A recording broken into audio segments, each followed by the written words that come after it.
Friday prayers in Taftanaz, a battered community comes together for solace and solidarity. Nearly 3 weeks ago, Syrian security forces attacked the town for the 4th time, with tanks and from the air.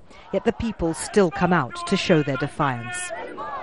The Assad army and its Shabiha paramilitaries hit Taftanaz hard, targeting community leaders, families, businesses. And at the end of it all, they've changed nothing. Support for the uprising here remains as strong as it ever was, and these people are even less minded to talk reconciliation.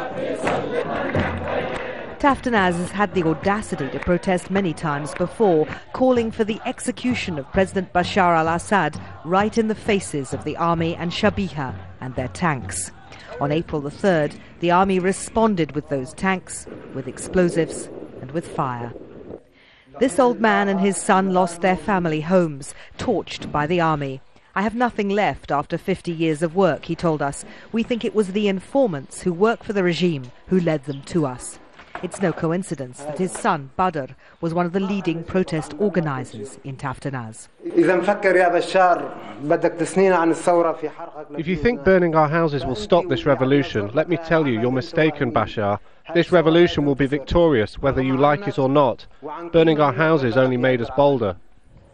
One tank round was fired straight into the side of the old mosque, where imams had regularly denounced the government.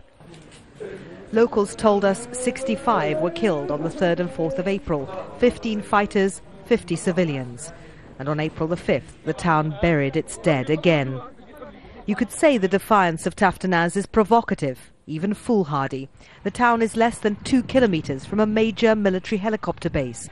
Locals dream of blowing it up, but they tell us they lack the weapons.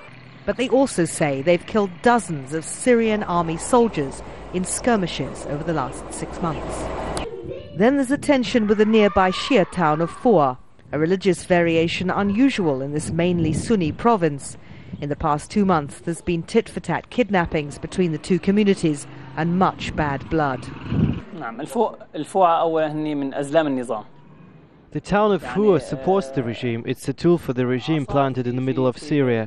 They helped crack down on protests. It's in their interest that the regime remains, because being Shia, their survival depends on the survival of the regime.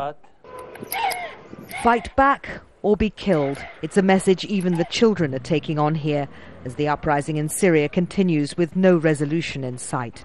Anita McNaught, Al Jazeera, Taftanaz.